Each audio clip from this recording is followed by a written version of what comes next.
नमस्कार, स्वागत है आप सभी का वाईबीएन बिहार झारखंड में। मैं हूं आपके साथ मुदिता त्रिपाठी। क्या आपकी जमीन का काम भी लाइन में लगे होने की वजह से महीनों से अटका हुआ है? क्या अभी इंतजार कर रहे हैं कब पोर्टल पर आपका नंबर आएगा और आपकी फाइल आगे बढ़ेगी? तो ठहरिए, बिहार सरकार ने एक ऐसा फैसला लिया है जिसने जमीन के मामलों के निपटारे का पूरा गणित ही बदल दिया है। राजस्व एवं भूमि सुधार विभाग ने चुपचाप एक ऐसा आदेश जारी किया जिससे अब पहले आओ पहले पाओ वाली व्यवस्था खत्म हो गई है। अब सवाल ये है, अगर लाइन खत्म हो गई है तो फिर काम कैसे होगा? क्या अब पहुंच वाले लोगों का काम पहले होगा या फिर सरकार ने गरीबों के लिए कोई नया रास्ता निकाला है? आखिर 30 जून 2026 तक के लिए इस सिस्टम को क्यों रोका गया? आज की इस रिपोर्ट में हम बिहार भूमि पोर्टल के इस सीक्रेट बदलाव का पूरा सच बताएंगे। वीडियो को स्किप मत करिएगा क्योंकि ये आपकी जमीन और आपके हक से जुड़ी खबर है। दोस्तों, सबसे पहले आसान भाषा में ये समझिए, आखिर ये फीफो भला क्या है। फीफो का मतलब है फर्स्ट इन फर्स्ट आउट, यानी जिसने पोर्टल पर आवेदन पहले किया उसका काम पहले होगा। ये एक तरह की डिजिटल लाइन थी ताकि कोई अधिकारी अपनी मर्जी से किसी की फाइल ऊपर नीचे ना कर सके। सुनने में तो ये बहुत अच्छा लगता है, लेकिन हकीकत में इसकी वजह से कई बेहद जरूरी और संवेदनशील जो गंभीर मामले होते हैं वो महीनों तक लटके रह जाते थे, क्योंकि उनसे पहले हजारों साधारण आवेदन लाइन में होते थे। इसी समस्या को देखते हुए विभाग की उप निदेशक मोना झा ने आदेश जारी किया है कि इस व्यवस्था को फिलहाल स्थगित कर दिया जाए, यानी अब अधिकारी लाइन तोड़कर जरूरी फाइलों पर पहले काम कर सकेंगे। लेकिन वो जरूरी फाइलें किसकी होंगी, चलिए जानते हैं। बहुत से लोग सोच रहे होंगे, जब सब कुछ ऑनलाइन था तो फिर दिक्कत क्या थी? असल में फीफो यानी पहले आओ पहले पाओ व्यवस्था ने अधिकारियों के हाथ बांध दिए थे। मान लीजिए किसी गरीब विधवा का मामला है या किसी दलित परिवार की जमीन पर अवैध कब्जा है और उसका आवेदन पोर्टल पर 500वें नंबर पर है। अधिकारी चाह कर भी उस फाइल को पहले नहीं छू सकता था, क्योंकि सॉफ्टवेयर उसे अनुमति ही नहीं देता था। उसे पहले उन 499 फाइलों को निपटाना पड़ता था जो शायद उतनी जरूरी ना हो। इस डिजिटल बेड़ी की वजह से संवेदनशील और इमरजेंसी वाले मामले महीनों तक धूल फाकते रहते थे। मोना झा के इस नए आदेश ने अब उस बेड़ी को तोड़ दिया है ताकि सिस्टम में इंसानियत और जरूरत को तकनीकी कतार से ऊपर रखा जा सके।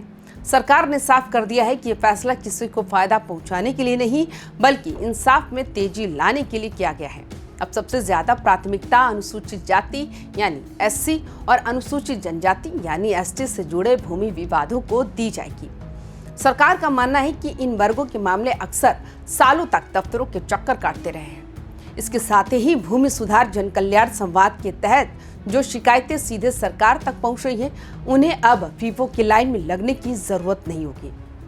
अधिकारी अब इन फाइलों को सीधे उठा सकेंगे और उनका तुरंत निपटारा करेंगे। यानी अगर आपकी शिकायत वाजिब है और आप जन कल्याण संवाद के जरिए आए हैं तो आपका काम अब रॉकेट की रफ्तार से हो सकता है।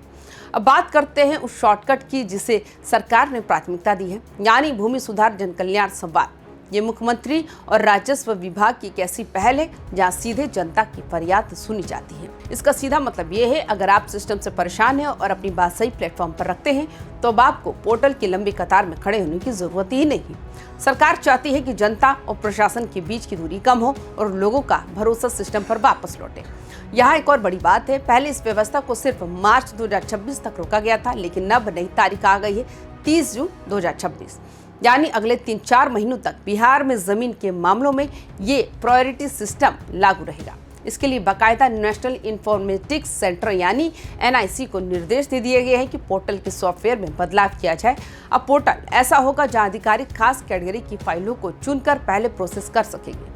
बिहार के सभी DM, अपर समाहर्ता और अंचल अधिकारियों को इस बारे में कड़े निर्देश भेज दिए गए। इस आदेश के साथ ही बिहार के सभी प्रमंडलीय आयुक्तों, जिलाधिकारियों और अंचलाधिकारियों पर काम का दबाव बढ़ गया है। पहले अधिकारी ये कहकर पल्ला झाड़ लेते थे कि सॉफ्टवेयर में आपका नंबर पीछे है, हम क्या करें, लेकिन अब ये बहाना खत्म हो गया।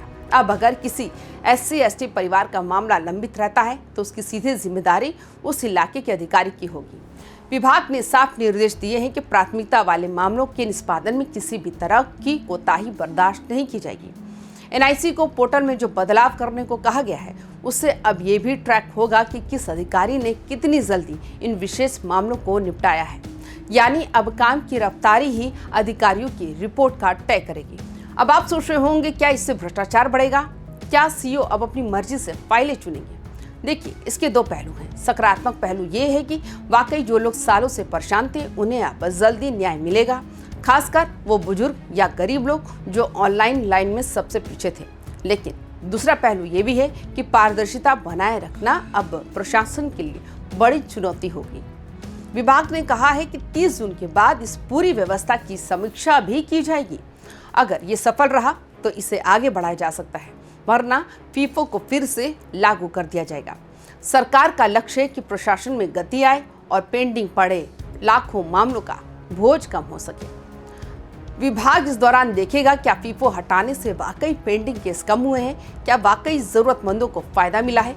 अगर इस बीच ये शिकायतें आई कि अधिकारियों ने इस छूट का फायदा उठाकर भ्रष्टाचार किया है या अपनी मर्जी से फाइलें रोकी हैं, तो सरकार दोबारा फीफो को सख्ती से लागू कर सकती है।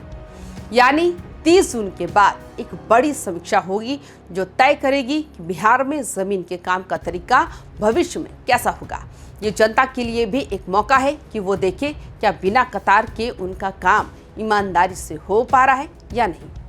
तो दोस्तों, बिहार सरकार के इस फैसले को आप कैसे देखते हैं? क्या आपको लगता है कि फीफो हटाकर जरूरी मामलों को प्राथमिकता देना सही है, या फिर आपको डर है कि इससे अफसरों की मनमानी बढ़ जाएगी?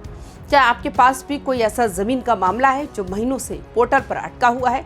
अपनी राय कमेंट बॉक्स में जरूर लिखें। जमीन जायदाद और बिहार के प्रशासनिक बदलावों में से जो खबर आती है उस खबर के लिए देखते रहिए YBN बिहार झारखंड। अगर जानकारी काम की लगी हो तो वीडियो को लाइक करें और अपने दोस्तों के साथ इस वीडियो को शेयर करना ना भूलें। मिलते हैं अगली वीडियो में, तब तक के लिए रखें अपना ख्याल। नमस्कार।